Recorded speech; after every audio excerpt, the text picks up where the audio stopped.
Sunod daw yung post ni Boss RDR about sa atin, about sa Feel Wealthy. Unboxing lang tayo ng bubong dahil may kakarating lang tayong part. Ayan, inaayos ko pa. Bali habang nagtitrending tayo kay Boss RDR, andito tayo sa warehouse. Yan, kakarating lang galing China ang undercounted killer. Yan, may dalawa na tayong card dahil sa sobrang dami nagbubuk.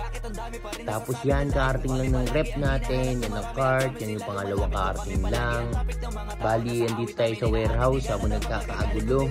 Naka-ready na rin yung mga gamit natin sa franchisee. Yan, sa Pasig. At yung sa SM North EDSA natin. Yan, Wealthy Cooler at sa SM.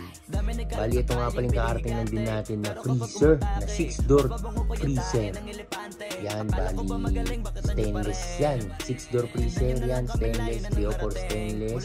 Para mas malaki na yung komisari natin. Yan, lagay ng fries, ng beef.